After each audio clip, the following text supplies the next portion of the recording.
আসুন এবার দেখি সর্বশেষ নবী মুহাম্মদ সাল্লাল্লাহু আলাইহি সাল্লামকে নিয়ে হিন্দু ধর্মগ্রন্থে কি কথা লেখা হয়েছে। ভবিষ্য পুরাণায় উল্লেখ আছে 3 নম্বর পর্ব, 3 নম্বর খণ্ড, 3 অধ্যায়, 10 থেকে 27 নম্বর শ্লোক। বলা হয়েছে যে ম্লেচ্ছরা তারা আরবের ভূমিকে অপবিত্র করেছে, আর্য ধর্মকে সেখানে খুঁজে পাওয়া যায় না। এখানে কিছু শত্রু ছিল যারা অতীতে পরাজিত হয়েছে, কিন্তু এখন আরো শক্তিশালী শত্রু উপস্থিত হয়েছে। আমি একজন মানুষকে পাঠাবো যার নাম হবে মুহাম্মদ সাল্লাল্লাহু আলাইহি সাল্লাম। তিনি এই শত্রুদের ধ্বংস করবেন আর মানুষকে সুপথে পরিচালিত করবেন। হে ভোজ রাজা, তুমি কখনোই সেখানে যাবে না যেখানে পিশাচদের রাজত্ব, কারণ আমি আমার করুণা দিয়ে তোমাদের হৃদয়কে পবিত্র করব। তখন দেবদূতের মতো একজন মানুষ তিনি রাজার সামনে আসলেন আর বললেন, হে রাজা, আমাকে এখানে পাঠিয়েছেন ঈশ্বর পরমাত্মা। আর্য ধর্ম পৃথিবীতে বিরাজ করবে, যে ধর্মটা সত্য, দ্বীনুল হক, সেটা পৃথিবীতে বজায় থাকবে। আমাকে এখানে পাঠিয়েছেন ঈশ্বর পরমাত্মা, যাতে মাংসভোজীদের বিশ্বাসকে প্রতিষ্ঠা করা যায়। আমার অনুসারীরা হবে সেই লোকেরা যারা সুন্নতে খাতনা করবে, আর তাদের মাথার উপরে কোনো টিকি থাকবে না।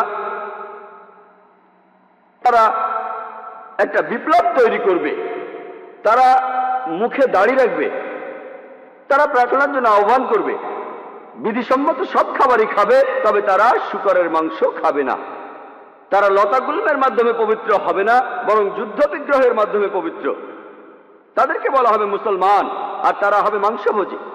এই ভবিষ্যৎবাণী যে একজন ঋষি আসবেন, আর সেই ঋষির নাম উল্লেখ করা হয়েছে মুহাম্মদ সাল্লাল্লাহু আলাইহি ওয়াসাল্লাম।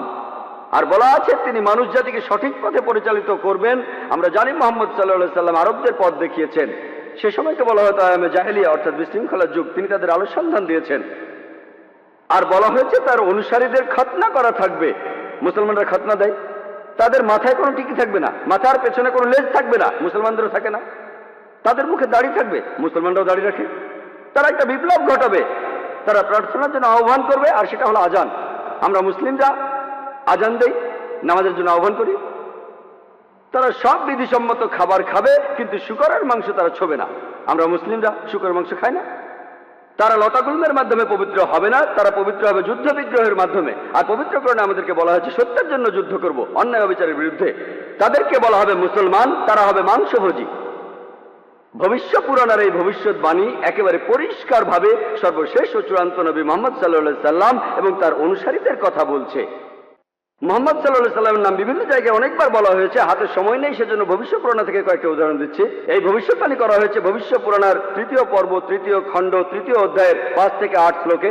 এছাড়া বলা আছে ভবিষ্য পুরাণের 3য় পর্বে 1ম খণ্ড 3য় অধ্যায়ের 21 থেকে 23 নম্বর শ্লোকে। সর্বশেষ আর চূড়ান্ত নবী মুহাম্মদ সাল্লাল্লাহু আলাইহি সাল্লামের কথা উল্লেখ করা হয়েছে অথর্ববেদে 20 নম্বর গ্রন্থে 127 নম্বর অধ্যায়ের 1 থেকে 14 নম্বর মন্ত্রে। এগুলোকে আরো বলা হয় কুন্টুব সুক্তাস। কুন্টুব সংস্কৃত শব্দ, অর্থাৎ পেটের একটা লুকানো গ্রন্থি। তার মানে এই মন্ত্রগুলির অর্থ লুকানো রয়েছে, এগুলো পরে জানা যাবে। এখানে সবগুলো মন্ত্র নিয়ে আলোচনা করার মতো সময় নেই, আমি শুধু প্রথম 4টা মন্ত্র নিয়ে কিছু কথা বলবো। 1 নম্বর মন্ত্র বলছে তিনি হলেন নরসাংসা, তিনি হলেন কাওরামা, তিনি পরাজিত করবেন 60,090 জন শত্রুকে। 2 নম্বর মন্ত্র বলছে তিনি উটের পিঠে চড়বেন। 3 নম্বর মন্ত্র বলছে তিনি হলেন মামা ঋষি। 4 নম্বর মন্ত্রে তাকে আরো বলা হচ্ছে রেব। 1 নম্বর মন্ত্র বলছে তিনি হলেন নরসাংসা। নরসাংসা শব্দটা এসেছে নর থেকে, অর্থাৎ কোনো ব্যক্তি বা একজন লোক। আর সাংসা অর্থ প্রশংসা, কারো প্রশংসা করা। তাহলে নরসাংসা অর্থ যে ব্যক্তিকে প্রশংসা করা হয়। আর আপনারা যদি মহানবী মুহাম্মদ সাল্লাল্লাহু আলাইহি সাল্লামের নামের ইংরেজি অনুবাদ করেন, যদি তার নামের ইংরেজি অনুবাদ করেন তার অর্থ যার প্রশংসা করা হয়, তাহলে নরসাংসা শব্দটার আরবি অনুবাদ করলে সেটা হবে মুহাম্মদ সাল্লাল্লাহু আলাইহি সাল্লাম। এখানে নামে উল্লেখ করা হচ্ছে। এরপর বলা হচ্ছে তিনি হলেন কাওরামা। এই কাওরামা শব্দটার একটা অর্থ সংস্কৃতিতে হলো শান্তির রাজপুত্র। আর মুহাম্মদ সাল্লাল্লাহু আলাইহি সাল্লাম শান্তির রাজপুত্র ছিলেন। আরেকটা অর্থ হলো যে বিদেশে যায়। হযরত মুহাম্মদ সাল্লাল্লাহু আলাইহি সাল্লাম হিজরত করেছিলেন মক্কা থেকে মদিনায়, তিনি বিদেশে গিয়েছিলেন। এছাড়া প্রথম মন্ত্রে আছে তিনি 60,090 জন শত্রুকে পরাজিত করবেন। আর সে সময় মক্কায় যেসব লোকজন থাকতো তাদের মধ্যে যারা নবীজির বিরুদ্ধে ছিল তাদের সংখ্যা আনুমানিকভাবে 60,000 জন। 2 নম্বর মন্ত্র বলছে যে তিনি উটের পিঠে চড়বেন। কোন ইন্ডিয়ান ঋষি, কোন ব্রাহ্মণই কখনো উটের পিঠে চড়বেন না, কারণ মনুস্মৃতিতে বলছে 11 নম্বর অধ্যায়ের 202 নম্বর অনুচ্ছেদে বলা হয়েছে একজন ব্রাহ্মণকে কোনো গাধা বা উটের পিঠে চড়তে নিষেধ করা হয়েছে। এতে বোঝা যাচ্ছে ইনি কোনো ইন্ডিয়ান ঋষি নন। 3 নম্বর মন্ত্র বলছে তিনি মামা ঋষি। মামা অর্থ মহা, অর্থাৎ মহান ঋষি। আর এছাড়াও অন্যান্য ধর্মগ্রন্থ বলছে সেটা মোহাম্মদ ঋষি। 4 নম্বর মন্ত্র বলছে তিনি হলেন রেব। রেব অর্থ যিনি প্রশংসা করেন। আর মোহাম্মদ সাল্লাল্লাহু আলাইহি ওয়াসাল্লামের আরেকটা নাম হলো আহমদ সাল্লাল্লাহু আলাইহি ওয়াসাল্লাম, অর্থাৎ যিনি প্রশংসা করেন। তাহলে নবীজির এই অন্য নামটা এই আহমদ শব্দটা সংস্কৃত করলে পাবেন রেব। আর এ কথাটাই রয়েছে অথর্ব বেদে। এই মন্ত্রগুলি কুন্টুব সুক্তাস, এই মন্ত্রগুলি শুধু একজনকে নির্দেশ করছে, তিনি সর্বশেষ চূড়ান্ত নবী মুহাম্মদ সাল্লাল্লাহু আলাইহি ওয়াসাল্লাম। আমি কয়েকটা ভবিষ্যৎবাণীর কথা বলবো, এছাড়াও আরো আছে। মুহাম্মদ সাল্লাল্লাহু আলাইহি সাল্লাম, তার কথা বলা হয়েছে অথর্ব বেদে 20 নম্বর গ্রন্থের 21 নম্বর অনুচ্ছেদের 6 নম্বর পরিচ্ছেদে বলা হয়েছে যে একজন কারু, সে পরাজিত করবে 10,000 শত্রুকে কোন রকম যুদ্ধ ছাড়াই।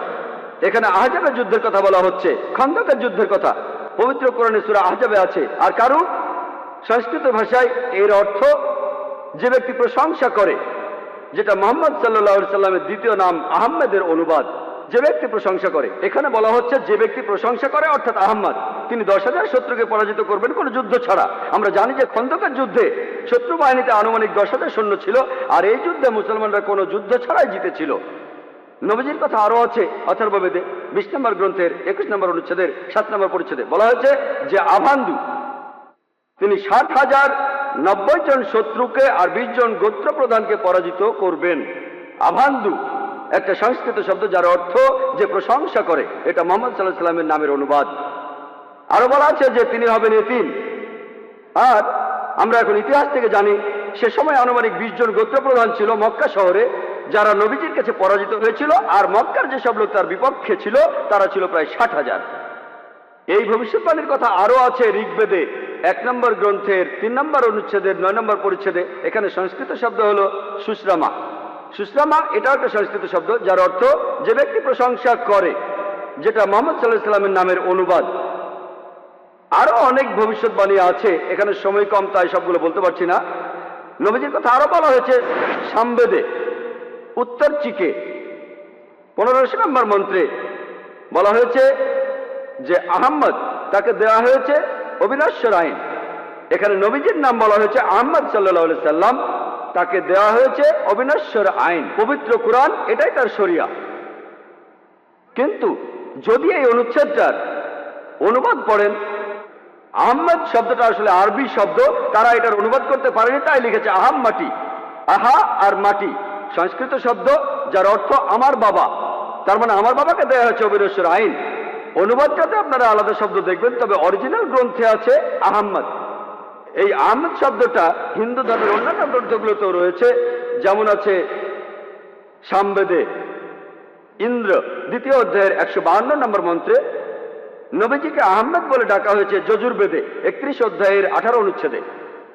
ঋগ্বেদের 8 নম্বর গ্রন্থের 6 নম্বর অনুচ্ছেদের 10 নম্বর পরিচ্ছেদে।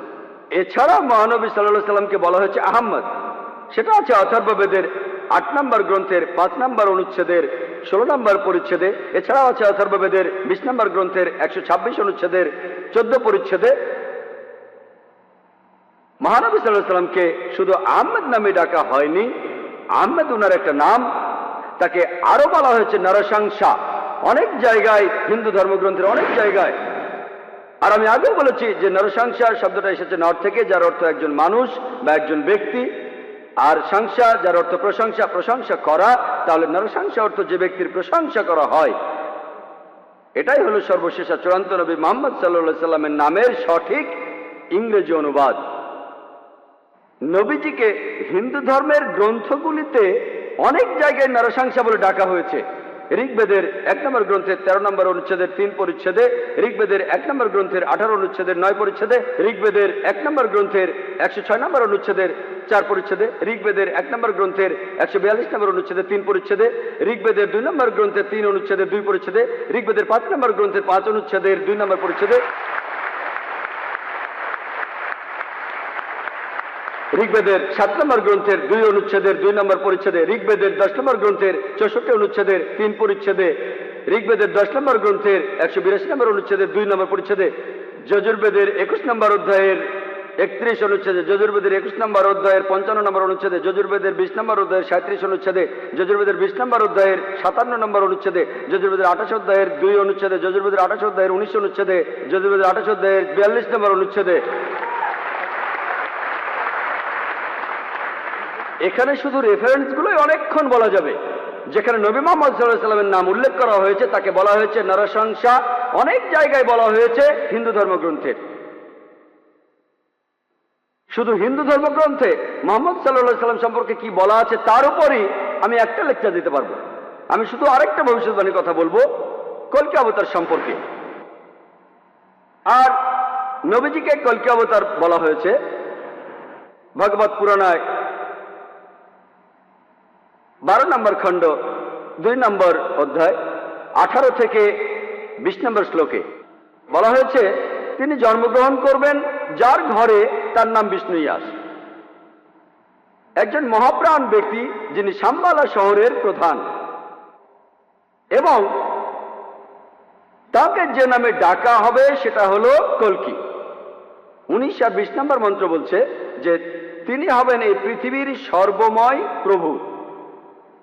তার থাকবে কিছু অসাধারণ চারিত্রিক গুণাবলী এবং তার থাকবে 8টি বিশেষ বৈশিষ্ট্য।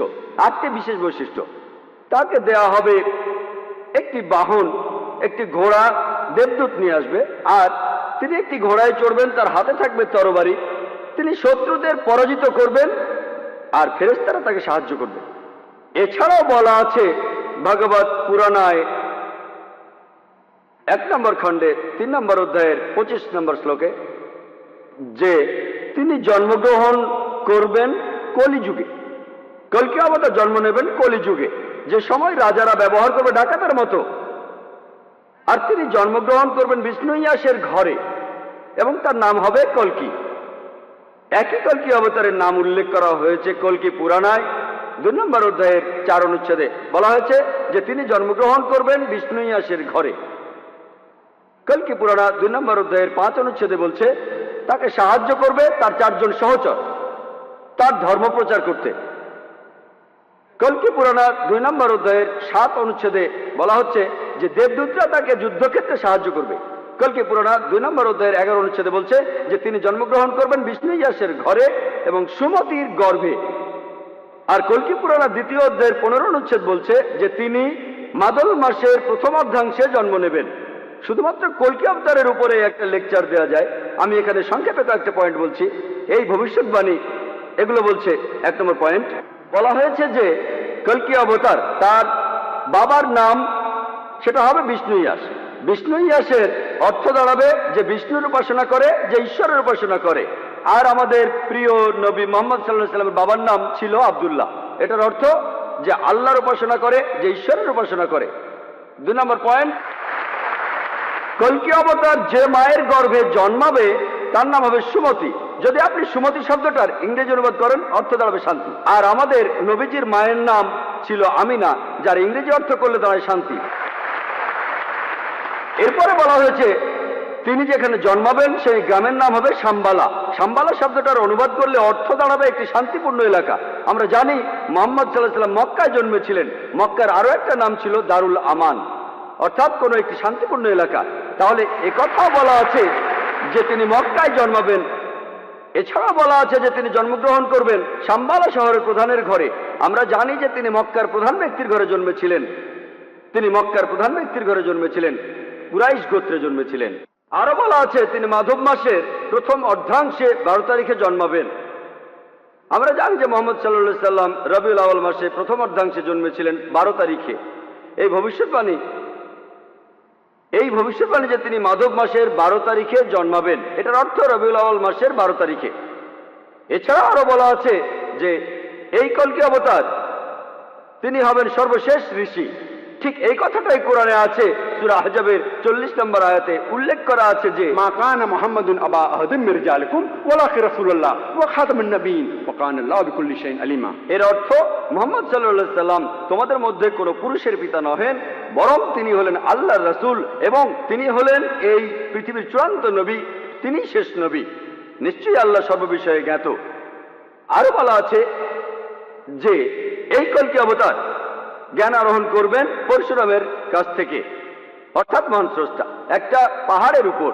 আমরা জানি মুহাম্মদ সাল্লাল্লাহু আলাইহি সাল্লাম প্রথম আয়াতটা তিনি পেয়েছিলেন গারে হেরায়, জাবলে নূরে, অর্থাৎ নূরের পাহাড়ে, গারে হেরায়। এখানে আরো বলা আছে যে তিনি এরপর উত্তরে গিয়ে আবার ফিরে আসবেন। আমরা জানি মুহাম্মদ সাল্লাল্লাহু আলাইহি সাল্লাম মক্কা থেকে উত্তর হিজরত করে মদিনায় গিয়েছিলেন, তারপর মক্কা জয় করে ফিরে এসেছিলেন।